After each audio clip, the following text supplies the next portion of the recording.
हाँ जी, so good morning. हाँ जी, class assignment question number 12.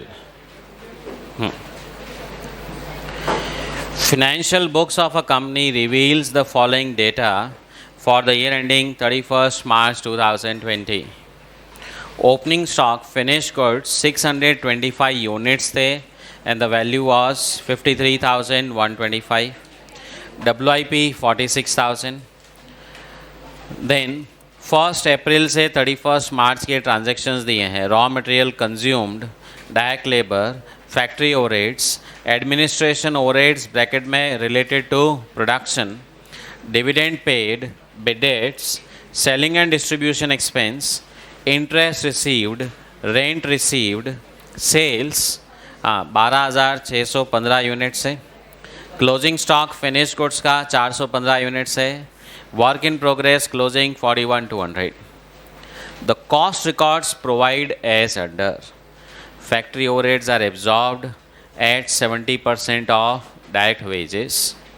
Administration overheads are recovered at 15% of factory cost. Selling distribution overheads are charged at 3 rupees per unit sold. Opening stock of finished goods is valued at 120 per unit.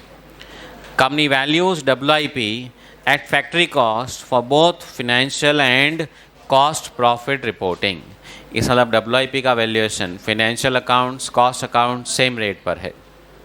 Required prepare a statement for the year ending March 20 showing profit as per financial records, profit as per costing records and then reconciliation.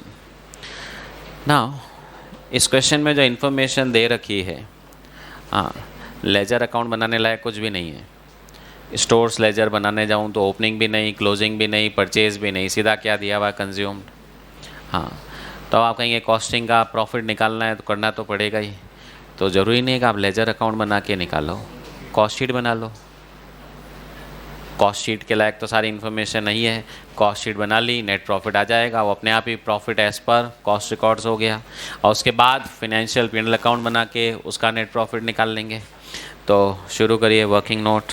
पहले तो इस बार वो quantity निकालनी पड़ेगी ना.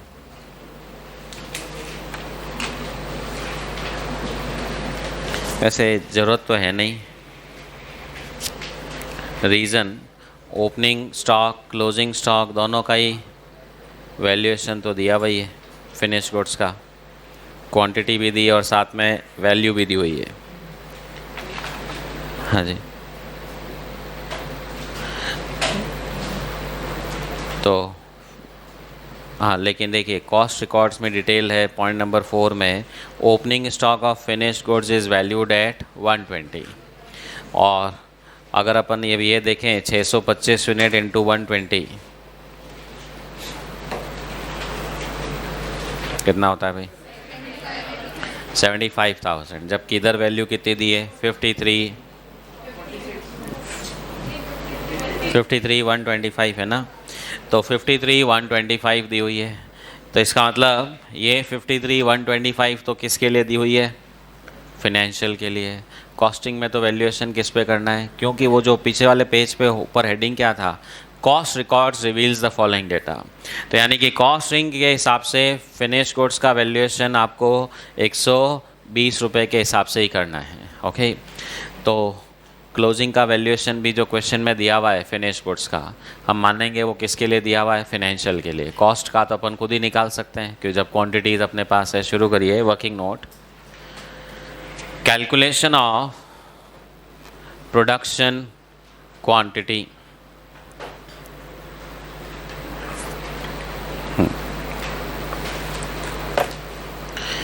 तो लिखो sales quantity. Sales कितने यूनिट्स की थी भाई? 12,615. Add closing stock of finished goods 415 less opening stock 625. तो प्रोडक्शन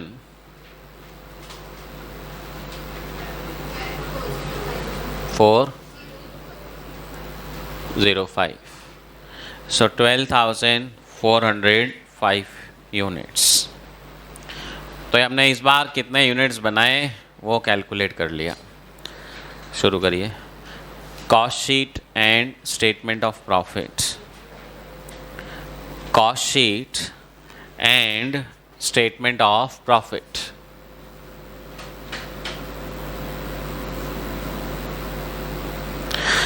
रॉ मटेरियल कंज्यूम्ड कितना है? 8,40,000.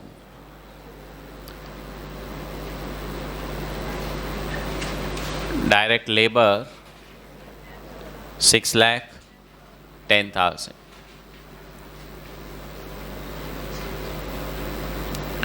प्राइम कॉस्ट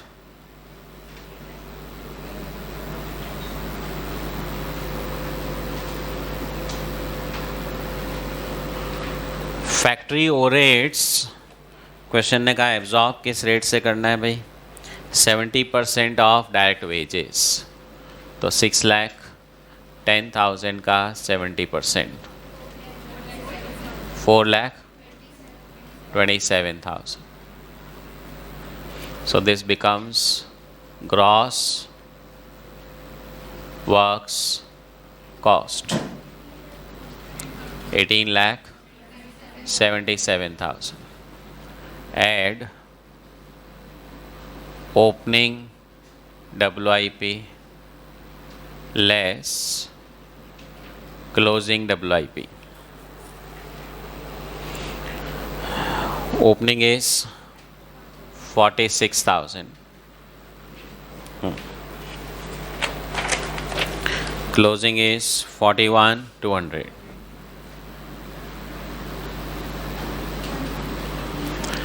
तो ये हमारी नेट वर्क्स कॉस्ट आ गई 18,81,800. हाँ. एडमिनिस्ट्रेशन ओवरहेड्स वो रिलेटेड टू प्रोडक्शन लिखा है ना. हाँ. Administration overheads they are recovered at 15% of factory cost. तो 18,81,800 इंटू 15%. तो वर्क्स कॉस्ट फैक्ट्री कॉस्ट का 15% 2,82,270. So this becomes our cost of production 21,64,070.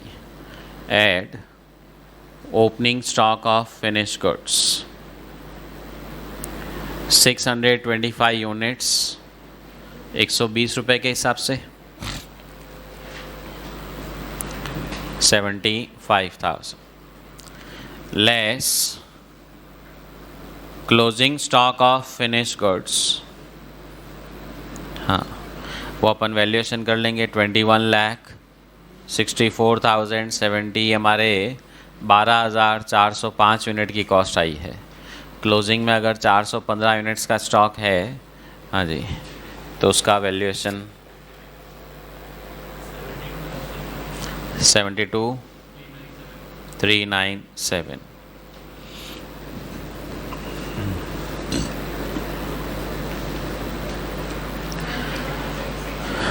$21 lakh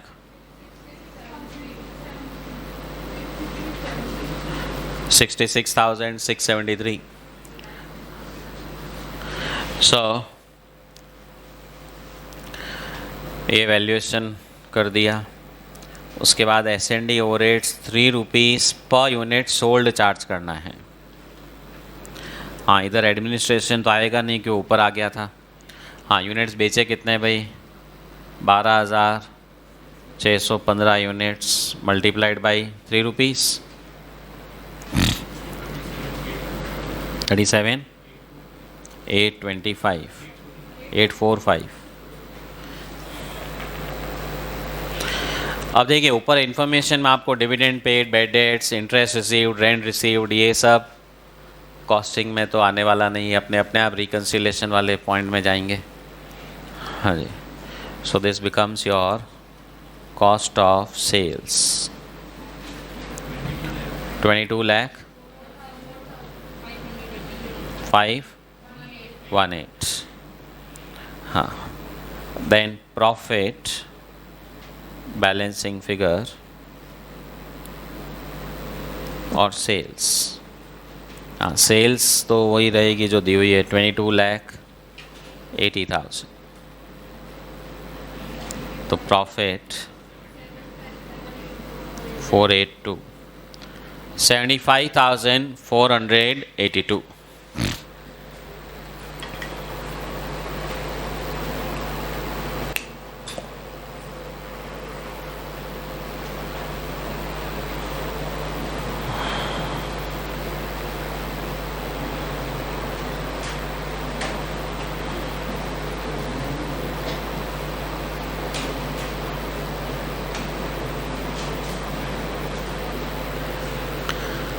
हाँ जी, तो ये अपन ने profit as per cost accounts निकाल लिया by preparing a cost sheet.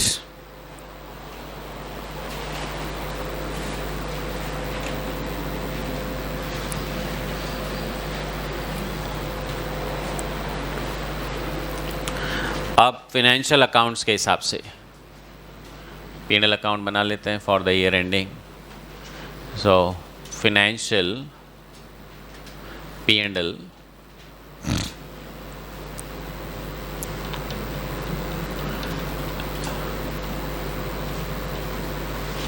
Opening stock. हाँ, फिनिश गुड्स और WIP का ही है क्वेश्चन में, रॉ मटेरियल का है ही नहीं, अपने को चाहिए भी नहीं, क्योंकि अगर रॉ मटेरियल का स्टॉक दिया होता तो वो भी लिखते, तो फिर रॉ मटेरियल परचेज लिखते। अब raw material purchase opening closing नहीं लिख के अपन रॉ मटेरियल कंज्यूम लिख देंगे। हाँ, फिनिश गुड्स का वैल्यूएशन फिनेंशियल के हिसाब से क्वेश्चन में दिया हुआ है 53,125। WIP का valuation same 46,000। Raw material consumed 8,40,000। Wages 6,10,000। Now factory overheads, अब यहाँ पर जो चार्ज होगा वो तो जितना एक्चुअल में हमने खर्चा किया, हाँ जी, कितना है 4,22,000।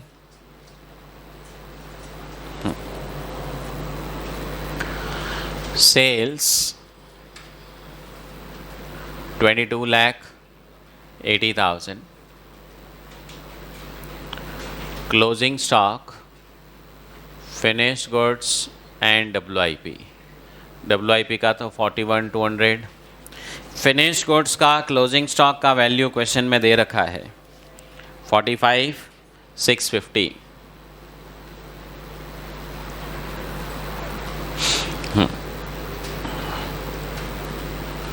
एक काम करो, GP निकाल लो। हाँ, वैसे कोई ज़रूरी नहीं है।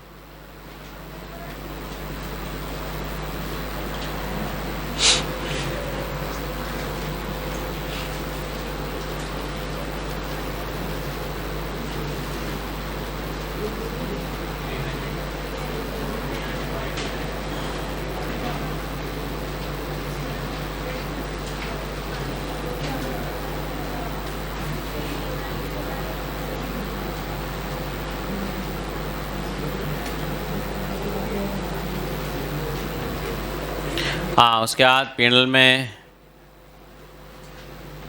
जो भी और आइटम है, एडमिनिस्ट्रेशन ओवरहेड्स P&L में हम जो चार्ज करेंगे एक्चुअल वाला 198। S&D ओवरहेड्स भी जो एक्चुअल दे रखा है कितना 72। Bad debts 18,000। इधर ये इंटरेस्ट इनकम, रेंटल इनकम,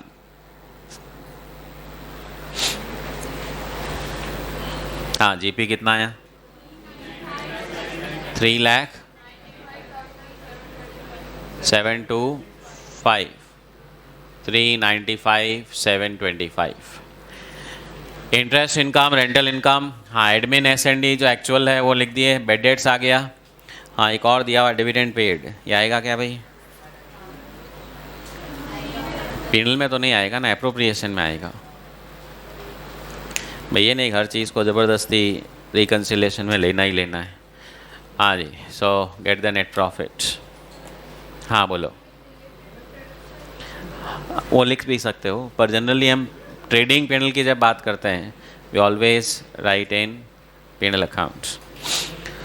हाँ, get the net profit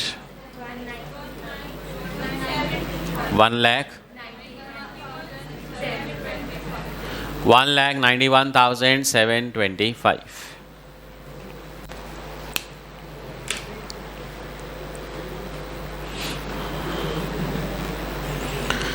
yes, अरे इधर आगे ध्यान दो।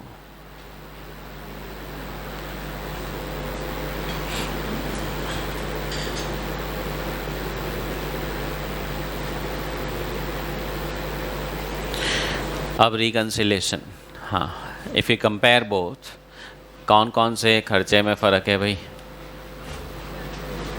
फैक्ट्री ओवरहेड्स, फिर opening stock of finished goods, closing stock of finished goods, administration overheads 282, इधर 190, एस&डी ओवरहेड्स 37,000 बराबर, इधर 72,000। फिर ये बेड डेट्स का खर्चा, इंटरेस्ट इनकम, रेंटल इनकम।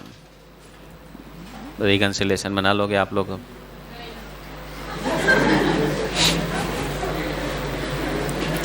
शुरू करो भाई, कहाँ से शुरू करूँ? शुरू करिए। Profit as per cost accounts. हाँ, कल से कॉस्टिंग मिनिमम 1.5 घंटा पढ़ाऊँगा। I'll be taking up the most important chapter, marginal costing. Okay. So I'll start exactly at 10:15. Okay, accounts 1 घंटा ही पढ़ाऊँगा। Reconciliation, profit as per cost accounts कितना है? 75,482। अब हाँ, प्लस माइनस में फैक्ट्री ओवरहेड्स इधर 4,25,000 चार्ज किया, इधर 4,22,000 ही है। हाँ, फिनेंशियल अकाउंट्स में अब फिनेंशियल का प्रॉफिट निकालना है, तो फिनेंशियल में फैक्ट्री ओवरहेड्स कम है कि ज़्यादा है? कम है। खर्चा कम होने से प्रॉफिट ज़्यादा होगा, सो add factory overheads over recovered, मतलब ज़्यादा चार्ज कर दिया ना अपन ने कॉस्टिंग में, फैक्ट्री ओवरहेड्स ओवर रिकवर्ड कितना? 5,000। हाँ जी, तो 75,482 प्लस 5,000। नेक्स्ट, एडमिन 282 चार्ज किया, इधर यहाँ पे 198 ही है, तो अगेन एडमिन का खर्चा फाइनेंशियल अकाउंट्स में कम है, फाइनेंशियल अकाउंट्स में खर्चा कम है तो प्रॉफिट ज़्यादा होगा। Add admin overheads over recovered, हाँ कितने का फ़र्क है भाई? 84,270।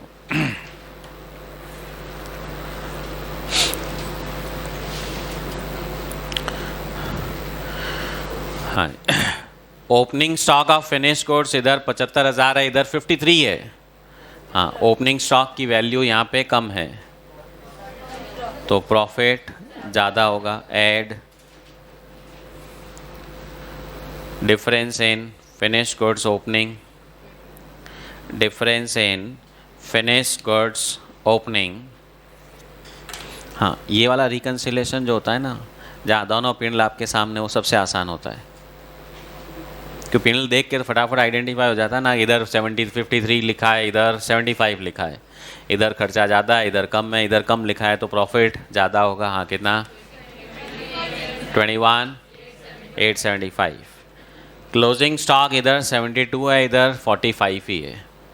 क्लोजिंग स्टॉक यहाँ कम वैल्यू किया, क्लोजिंग स्टॉक कम करने से प्रॉफिट भी कम हुआ, सो माइनस, हाँ difference in finish goods closing 26 7 4 7.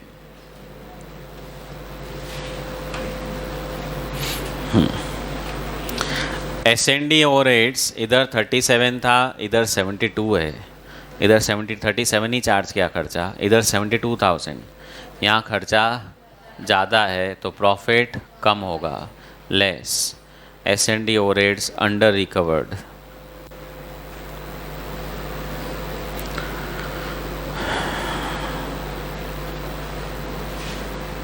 कितना 34 155.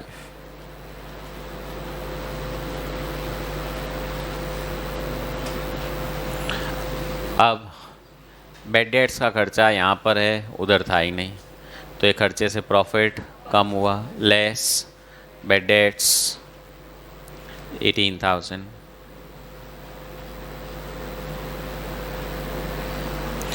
और ये दो इनकम फिनेंशियल पीएनएल में तो है, उधर थी ही नहीं, तो यहाँ प्रॉफिट ज़्यादा है. Add interest income, add rental income.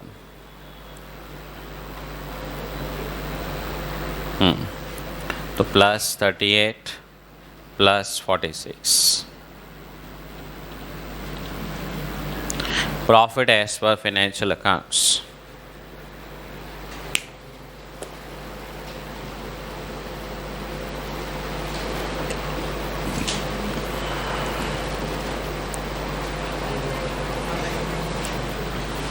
जो भी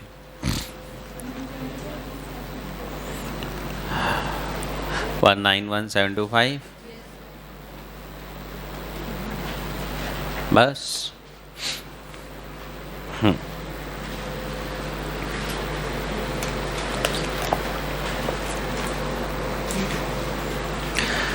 Yes. Now next question number 13. SV Limited has furnished you the following information from financial books for the year ending 30th June 2019. P&L account for the year ending 30th June. Opening stock 500 units at 35, material consumed, wages, sales, closing, GP. Factory overheads, admin overheads, selling expense, bad debts, preliminary expense, either interest, rent, net profit. मतलब more or less ये P&L दे दिया. Cost sheet shows, कुल मिला के अब cost sheet बनानी है. Cost of material 26 per unit, labour 15 per unit. Factory overheads are absorbed at 60% of labour, admin overheads 20% of factory cost. Selling expenses charge 6 rupees per unit. Opening stock of finish goods valued at 45. हाँ, opening का तो valuation दे दिया, closing का अपन खुद ही निकाल लेंगे. Next, you are required to prepare cost sheet showing number of units produced, cost of production by element of cost. ये cost sheet अपन ने आज तक जो बनाई है वो element wise ही बनाई है. Statement of P&L account as per costing cost accounts. हाँ, ये जो लास्ट के दो लाइन है ना, ये statement of profit है. यहाँ तक तो cost sheet हो गई, cost of sales. फिर आप सेल और प्रॉफिट लिख देते हो तो ये statement of profit हुआ. फिर reconcile the profit. शुरू करो. Working note, calculation of production quantity.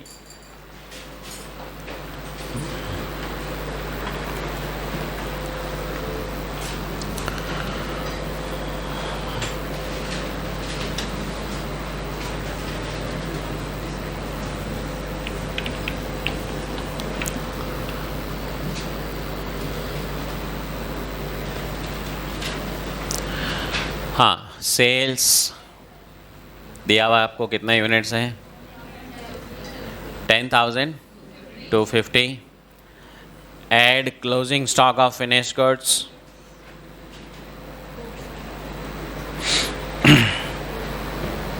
कितना? 250. Less opening stock 500. हाँ जी, तो production is 10,000. Cost sheet and statement of profit.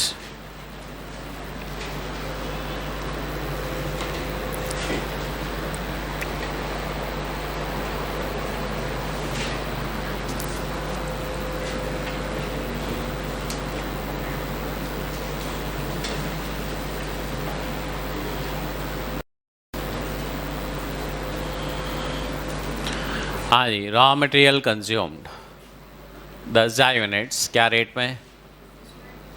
26, 2 lakh. Labour 15 रुपये।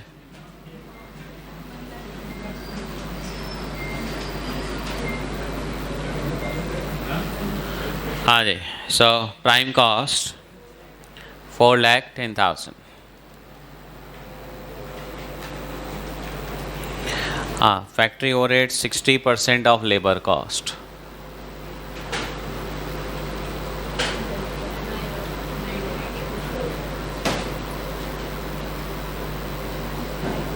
अच्छा, WIP है क्या? तो WIP नहीं है तो ये ग्रॉस वर्क्स कॉस्ट नहीं कह के सीधा वर्क्स कॉस्ट कह सकता हूँ। अच्छा, वर्क्स कॉस्ट के बाद कोई admin overheads related to production तो है नहीं, तो इसको मैं सीधा कॉस्ट ऑफ प्रोडक्शन भी बोल सकता हूँ। तो works cost oblique cost of production. Add opening stock of finish goods 500 unit है, क्या रेट में वैल्यू करना है भाई? 45 रुपये क्वेश्चन ने दिया था। 22 less closing stock of finish goods. देखिए 5 लाख रुपए की हमारी कॉस्ट आई है इस बार 10,000 यूनिट्स को बनाने की, और 250 यूनिट्स क्लोजिंग स्टॉक में हैं, 12,500। तो ये आ गया आपका cost of goods sold.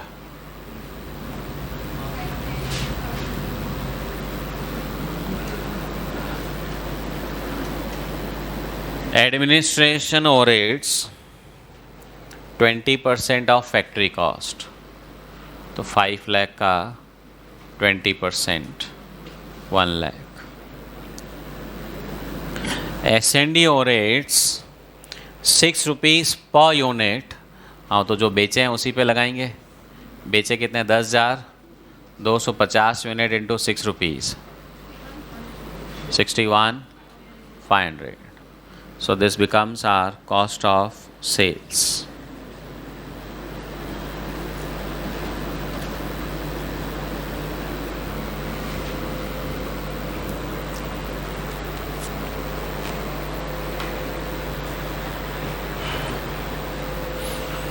Yeah, so cost of sales 671,500। Sales कितनी है? 717,500। तो profit 46,000।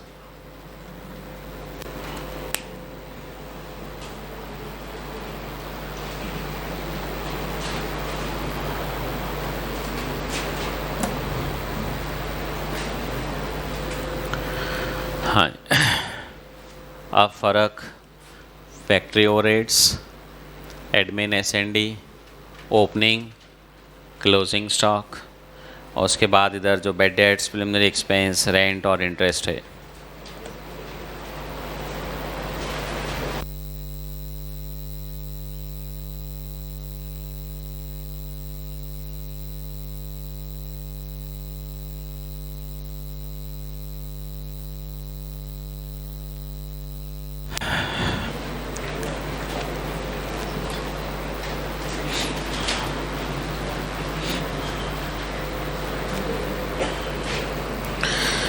Yes, so it's done, finished.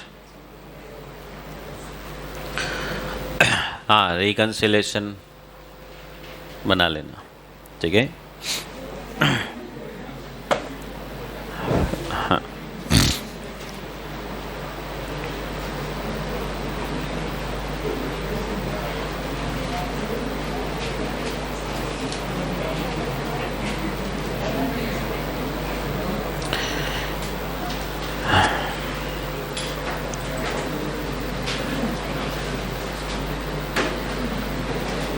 Complete हो गया भाई। कुछ ज़्यादा जने नहीं बैठ गए हो एक टेबल पे? हाँ जी, ब्रिक्स सबमिट में थोड़ी आए हुए भाई।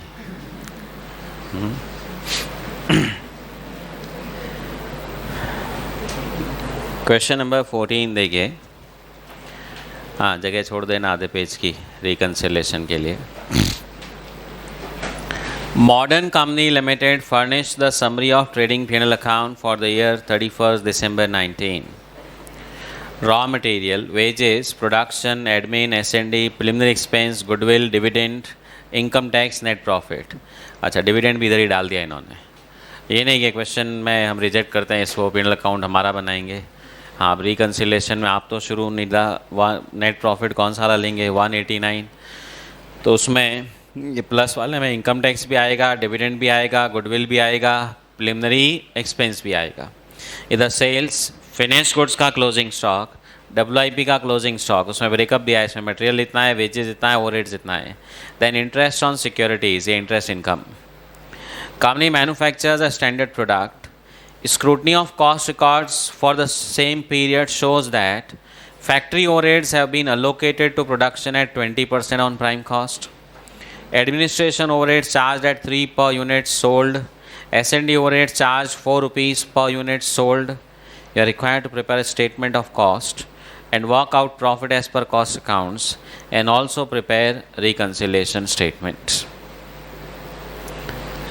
अच्छा, इसमें ओपनिंग स्टॉक तो किसी का ही नहीं है।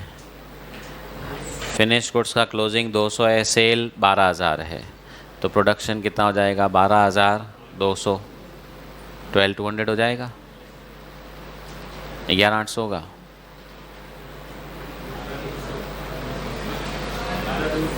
बारह 200, ठीक है। शुरू करो, वर्किंग नोट लिख लो भाई, कंफ्यूजन नहीं हो। Calculation of production.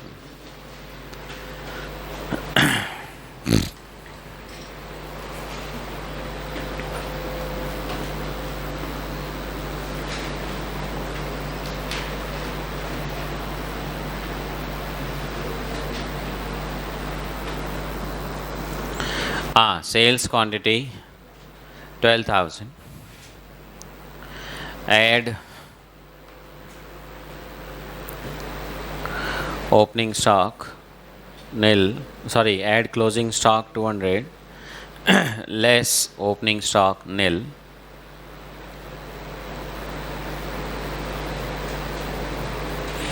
Production 12,200. Cost sheet and statement of profit.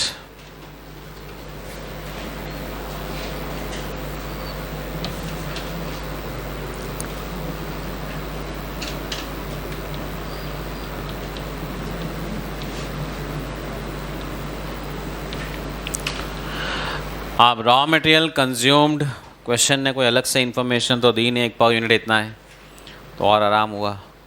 जो आपको ट्रेडिंग अकाउंट में दे रखा है उसी को एज इट इज़ लेना है। तो रॉ मटेरियल कंज्यूम कितना, 139,600। लेबर भी यही वाला अमाउंट ले लेंगे, कितना, 76,200। Prime cost 2,215,800। Factory overheads prime cost का 20% है।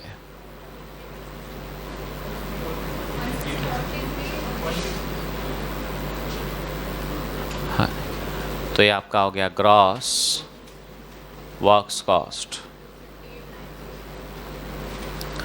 258। Opening WIP nil,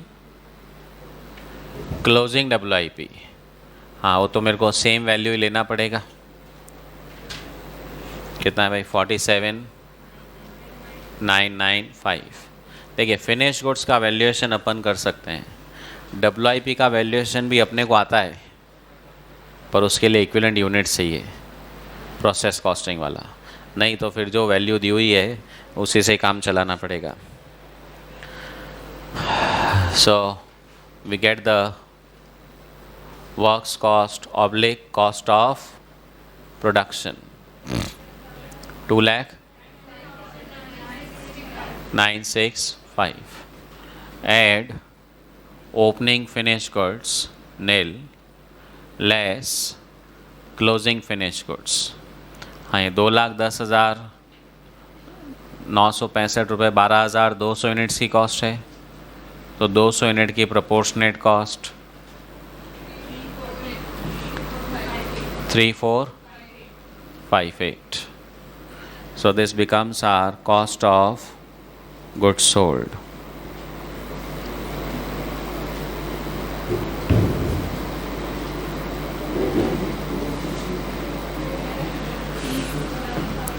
$207,507.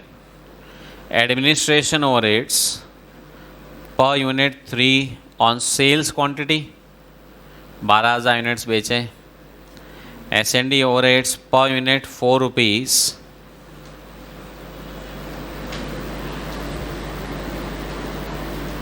So cost of sales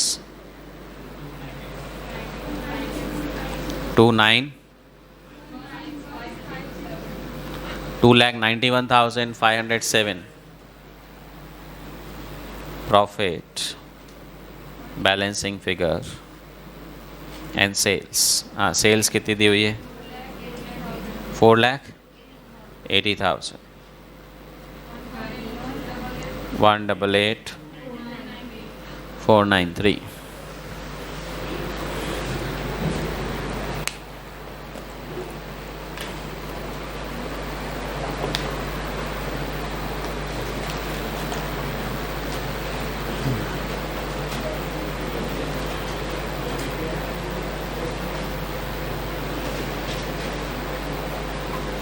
हाँ जी, फ़र्क यहाँ पर आप कहेंगे एक तो प्रोडक्शन, एडमिन, S&D ओवरहेड्स, फिर फिनिश गुड्स का वैल्यूएशन, बाकी प्योर फिनेंशियल 4 खर्चे हैं, preliminary, goodwill, dividend, income tax और एक इनकम है इंटरेस्ट ऑन सिक्योरिटीज़.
ठीक है भाई, रिकन्सिलेशन बना लेना.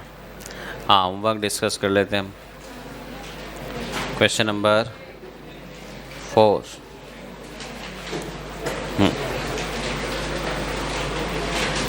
So practice assignment. हाँ, 4th क्वेश्चन. क्वेश्चन ने एंट्रीज पूछी है. रॉ मटेरियल खरीदा, एंट्री स्टोर्स लेजर टू क्या क्रेडिटर्स या बैंक, कुछ डिटेल है क्या? हाँ, पेमेंट टू क्रेडिटर्स लास्ट में है तो क्रेडिटर में ही खरीदा होगा, तो स्टोर्स लेजर टू क्रेडिटर्स कितना? 2 लाख. इशू किया प्रोडक्शन में WIP to stores ledger 150. Wages paid 30% indirect है तो 1,20,000. पहले तो पेमेंट की entry, wages account debit to bank, उसके बाद WIP डेबिट कितना? 84,000. Factory overheads debit 36,000. To wages 120. Wages charge to production हो गई एंट्री. मैन्युफैक्चरिंग एक्सपेंस इनकर्ड तो मैन्युफैक्चरिंग ओवरहेड्स टू बैंक कितना? 84. चार्ज टू प्रोडक्शन तो WIP to manufacturing overheads 92. S&D overheads debit to bank 20,000. Finished products at cost 2 lakh तो finished goods account debit to WIP. हाँ, sales 290, debtors to sales, closing stock 0 है, मतलब जितना finish goods बना है सब बेच दिया, तो cost of sales debit to finish goods 2 lakh. Receipt from debtors, bank to debtors, फिर क्रेडिटर्स टू बैंक. बस क्वेश्चन ख़त्म हो गया. हाँ, कोई डाउट्स किसी को? 4th question. 5वां question. Bangalore Petrochemicals Company keeps books on integrated accounting system. Following balance appear in books on 1st January 19. Stores ledger, WIP, finished goods, bank account, creditors, fixed assets, debtors, share capital, provision for depreciation, P&L account. Now समझिए, अगर stores ledger, WIP, finish goods के साथ आप कोई bank, debtor, creditor के भी balance दिए हुए हैं ट्रायल बैलेंस में, इससे ही पता चल गया कि ये इंटीग्रेटेड है. Transaction, wages, direct indirect 87,000, 5,000, total 92. हाँ, पहले तो पेमेंट की एंट्री हो जाएगी. वेजेस टू बैंक 92,000, उसके बाद WIP debit, factory overheads debit to wages. हाँ, वैसे अकाउंट्स पूछें, ठीक है. Purchase of material on credit, तो स्टोर्स लेजर में टू क्रेडिटर्स और क्रेडिटर्स में by stores ledger. Issue to production, WIP to stores ledger. Material for repairs, हाँ जी, production overheads to material. Goods finished during the year at cost, तो finished goods में transfer होगा WIP से. Sales, हाँ, sales की entry हो जाएगी. Cost of goods sold, finish goods से कॉस्ट ऑफ गुड्स सोल्ड में. Production overheads absorb, production overheads incurred, हाँ, इनकर्ड वाली एंट्री तो टू बैंक और फिर by WIP. Admin overheads incurred related to production, तो पहले तो टू बैंक हो जाएगा, फिर बाई WIP, हाँ, रिलेटेड टू प्रोडक्शन है इसलिए WIP में जाएगा. सेलिंग ओवरहेड्स इनकर्ड, हाँ, पहले तो टू बैंक बाई सॉरी, मैंने WIP बोल दिया क्या, हाँ, फिनिश गुड्स में जाएगा. हाँ, S&D ओवरहेड्स इनकर्ड, पहले तो टू बैंक फिर by cost of sales. Payment of creditors, payment of debtors, हाँ जी, तो वो डेटर क्रेडिटर में to bank by bank. Depreciation on machine, entry क्या होगी भाई, production overheads debit to accumulated depreciation. Prepaid rent included in factory overheads, हाँ जी, तो हमारा जो फैक्ट्री ओवरहेड्स वाला अकाउंट बनेगा उसमें लास्ट में बाई प्रीपेड कितना 300. अच्छा, फैक्ट्री ओवरहेड्स में एक तो वेजेस से आएगा कितना 5,000, टू बैंक वाला कितना, स्टोर से कितना, फिर प्रोविज़न फॉर डेप्रिसिएशन, हाँ जी, 13,000, 1,300 और WIP में 48,000, ठीक है. हाँ, और बैलेंस कितना बच रहा है जी, नील हो गया, बराबर मिल गया है. Write up the accounts in integrated ledgers.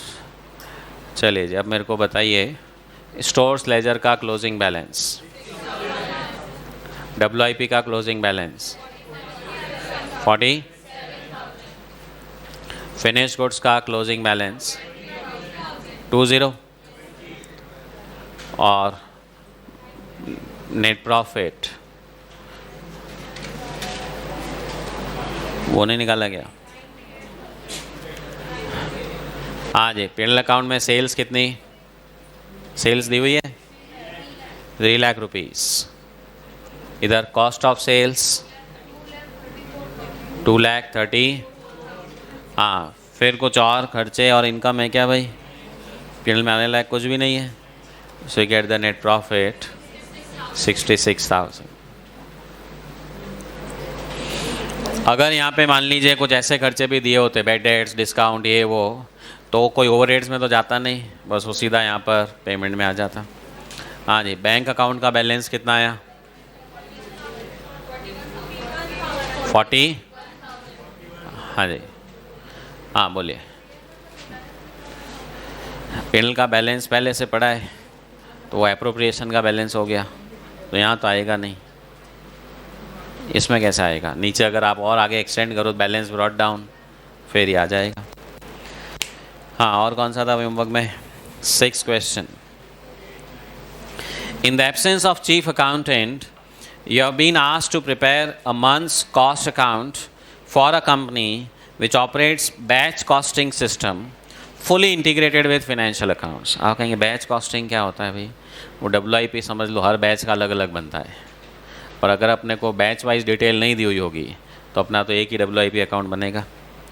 Following relevant information is provided. Big balance at beginning, stores, WIP, finished goods, prepaid production overheads brought forward, हाँ तो ये प्रीपेड का ओपनिंग बैलेंस है तो इधर टू प्रीपेड आ जाएगा। नेक्स्ट ट्रांजैक्शंस, मटेरियल परचेज तो स्टोर्स लेजर में आ जाएगा। Issued to production WIP, factory maintenance factory overheads, material transferred between batches मतलब एक बैच से दूसरे बैच में गया, सुन लो भाई कोई एंट्री नहीं होगी अपने क्वेश्चन में। रीज़न मैं WIP बैच 1 WIP बैच 2 नहीं बना रहा हूँ। ओके, देन टोटल वेजेस पे डायरेक्ट इनडायरेक्ट, हाँ डायरेक्ट वाली WIP में, इनडायरेक्ट वाली factory overheads. Direct wages charge to batches, हाँ जी। Then recorded non productive time of direct workers, हाँ थोड़ा इसमें प्रॉब्लम है। डायरेक्ट वेजेस 25,000 थी, उसमें से WIP में कितना जा रहा है 20,000 और आइडल टाइम कितना है 5,000, तो आइडल टाइम को सीधा कहाँ ट्रांसफ़र कर देंगे, कॉस्टिंग P&L में। हाँ अज्यूमिंग एबनॉर्मल है, ठीक है। Next selling and distribution overheads, other production overheads, sales, cost of finish goods sold, तो फिनिश गुड्स से कॉस्ट ऑफ गुड्स सोल्ड में, cost of goods completed and transferred into finish goods मतलब WIP से finish goods में, physical value of WIP at end of the month, ये WIP का closing balance दे दिया। Production overhead absorption is 150% of direct wages charge to WIP, हाँ direct wages production WIP में कितना जाएगा इस क्वेश्चन में 25 नहीं 20,000 का 150% 30,000। तो देखिए इस क्वेश्चन में जो वेजेस वाला अकाउंट बनेगा, हाँ टू बैंक कितना आएगा 30,000, यहाँ से WIP में 20,000, P&L में 5,000 और फैक्ट्री ओवरहेड्स वो भी 5,000 है ना, इनडायरेक्ट वेजेस। हाँ फैक्ट्री ओवरहेड्स के अंदर to prepaid beginning of the year 3,000, wages 5,000, stores 4,000, to bank 12,000, by WIP 30,000। हाँ और भी कोई खर्चा है क्या फैक्ट्री ओवरहेड्स का, तो बैलेंस 6,000 ओवर एब्जॉर्प्शन है, P&L में ट्रांसफ़र कर देंगे। हाँ क्वेश्चन ने लिखा नहीं कि भाई आउटस्टैंडिंग वगैरह कुछ है नहीं है, तो we transfer it to P&L। हाँ जी अब बताइए भाई क्लोजिंग बैलेंसेस, स्टोर्स का क्लोजिंग बैलेंस 66,000, WIP में कुछ बैलेंसिंग फिगर आना है क्या, है जी किसका है, नहीं क्लोजिंग बैलेंस तो दिया हुआ है ना 40,000। देखिए WIP अकाउंट ओपनिंग कितना है 20,000, स्टोर से कितना आया 30, wages 20, factory overheads 30, finish goods closing, तो फ़र्क आ रहा है इसमें, है जी।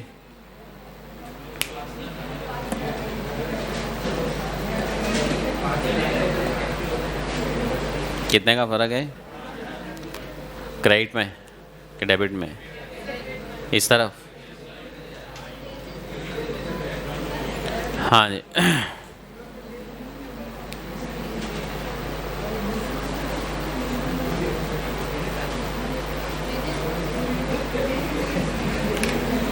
नहीं वेजेस तो देखिए क्वेश्चन ने लिखा है डायरेक्ट वेजेस 25,000 है, पर बैचेस में तो 20,000 चार्ज करना है और 5,000 आइडल टाइम है, तो आइडल टाइम वाली वेजेस कॉस्ट में तो जुड़ेगी नहीं, वो कहाँ जाएगी P&L में। हाँ अब आप कहेंगे इसमें 5,000 का फ़र्क आ रहा है, भाई मतलब वही फ़र्क आना नहीं चाहिए, आने का रीज़न नहीं वेजेस नहीं, वो एबनॉर्मल गेन प्रोसेस अकाउंट्स, तो लिख लो टू एबनॉर्मल गेन ब्रैकेट में बैलेंसिंग फिगर।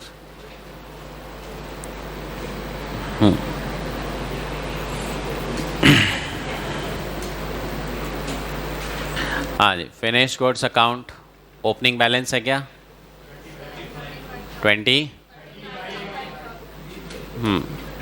WIP से cost of goods sold closing balance, ये तो बैलेंसिंग फिगर निकालना था।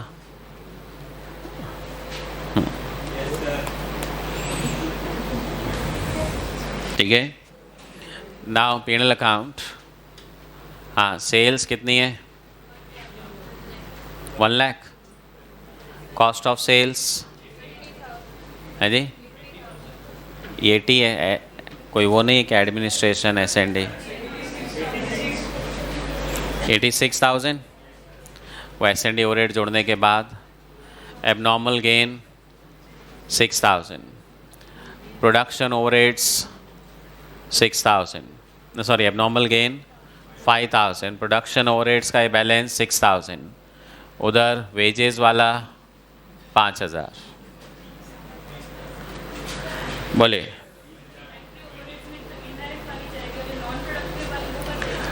ये देखो ये रहा,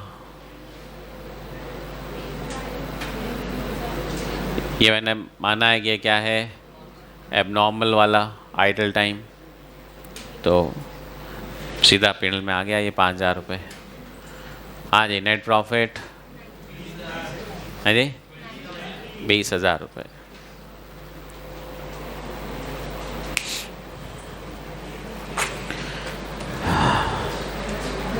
हाँ जी, फिर कौन कौन से थे 7th 8th 9th थे ना।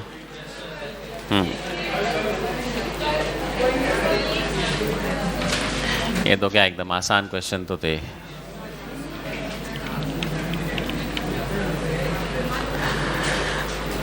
हाँ जी, सो नेट प्रॉफिट,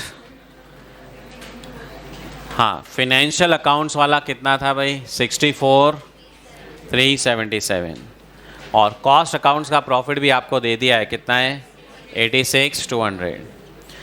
अब ये आपको डिफरेंसेस दिए हैं, works overheads under recovered in cost. Under recovered in cost का मतलब कॉस्टिंग में वर्क्स ओवरहेड्स का खर्चा कम लिखा, फिनेंशियल में खर्चा ज़्यादा लिखा हुआ है। फिनेंशियल का खर्चा ज़्यादा था, वहाँ पे प्रॉफिट कम है, कॉस्टिंग में ज़्यादा है। अगर मैं फिनेंशियल से शुरू कर रहा हूँ प्लस करूँगा, कॉस्टिंग से शुरू करूँगा तो माइनस करूँगा। Admin overheads over recovered in cost, costing में खर्चा ज़्यादा लिख दिया तो वहाँ पे प्रॉफिट कम होगा। हाँ, क्योंकि मेरे को ध्यान किसका रखना है, अगर मैं नीचे यहाँ से लिख रहा हूँ तो ओके। डेप्रीशिएशन इन फिनेंशियल अकाउंट्स 5,600, कॉस्ट अकाउंट 6,250, तो कॉस्ट अकाउंट्स में 650 रुपये डेप्रीशिएशन ज़्यादा है, प्रॉफिट कम होगा। Interest on investment not included in cost accounts, ये 4,000 की इनकम कॉस्ट अकाउंट्स में है ही नहीं, प्रॉफिट कम होगा।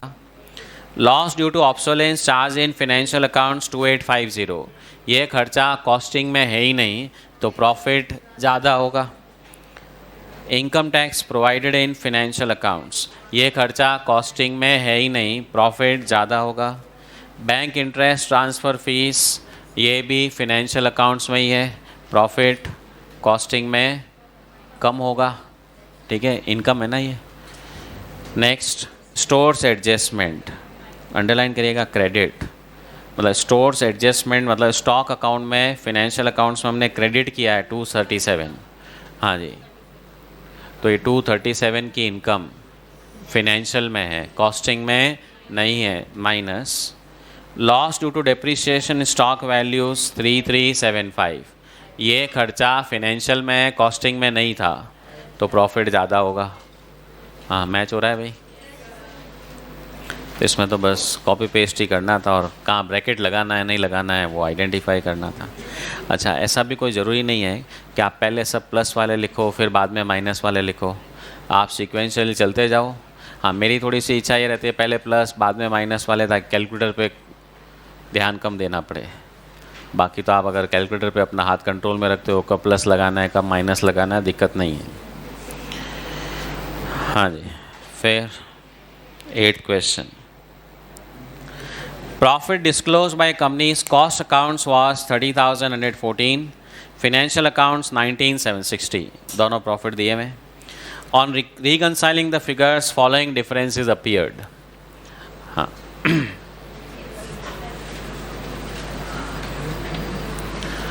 हाँ जी, सौदे के डिफरेंसेस में क्या क्या है?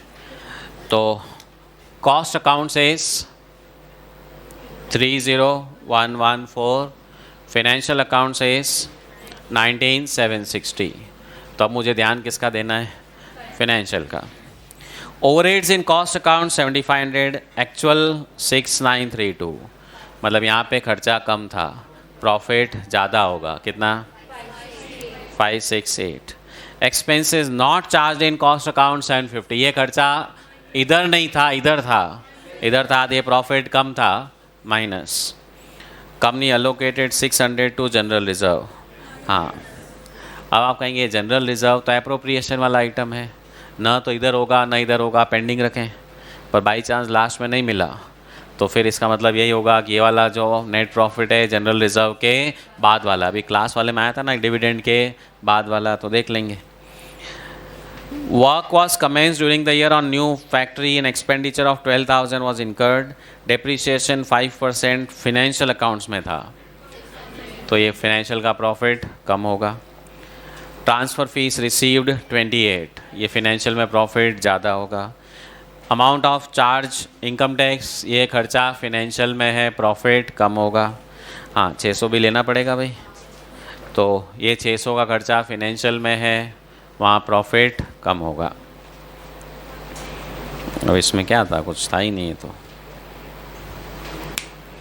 9th question, cost account 694, financial accounts 1020। हाँ जी, तो 694 तो था आपका कॉस्ट अकाउंट्स का, फिनेंशियल का 10,20,000। अच्छा, लॉस है और इधर भी लॉस ही है। हाँ, फिर क्या फ़र्क पड़ता है? दोनों जगह लॉस हो तो कुछ सोचने की, वैसे भी लॉस प्रॉफिट कुछ भी हो, अपने तो दिमाग में प्रॉफिट ही रखो। प्रॉफिट बढ़ा है, प्रॉफिट कम हुआ है। Factory overheads under absorbed. हाँ जी, मतलब कॉस्टिंग में खर्चा कम था, है जी। अपन फिनेंशियल निकाल, ये कॉस्टिंग है ना, तो इसका मतलब फिनेंशियल में खर्चा ज़्यादा होगा। अंडर एब्जॉर्प्शन, ओवर एब्जॉर्प्शन सिर्फ कहाँ पे होता है? कॉस्ट अकाउंट्स में। फिनेंशियल में तो एक्चुअली होता है। तो जैसे आप कहोगे कि अंडर एब्जॉर्ब, इसका मतलब कॉस्टिंग में खर्चा कम लिखा, फिनेंशियल में खर्चा ज़्यादा था, तो वहाँ प्रॉफिट कम होगा। Admin overheads over absorb, costing में खर्चा ज़्यादा लिखा, फिनेंशियल में खर्चा कम था, खर्चा कम होने का मतलब प्रॉफिट ज़्यादा होगा। डेप्रीशिएशन, फिनेंशियल में 4.5 लाख, कॉस्टिंग में 5.5 लाख, फिनेंशियल में 1 लाख का खर्चा ज़्यादा है, प्रॉफिट कम होगा। इंटरेस्ट ऑन इन्वेस्टमेंट 192, प्रॉफिट ज़्यादा होगा। इनकम टैक्स 108, प्रॉफिट कम होगा। इंटरेस्ट ऑन लोन फंड्स 490 का खर्चा इधर ही है, प्रॉफिट कम होगा। ट्रांसफ़र फीस 48,000 की इनकम इधर है, प्रॉफिट ज़्यादा होगा। स्टोर्स एडजस्टमेंट, प्रॉफिट ज़्यादा होगा। डिविडेंड रिसीव्ड, ये भी 64। हाँ जी, चेक कर लो भाई।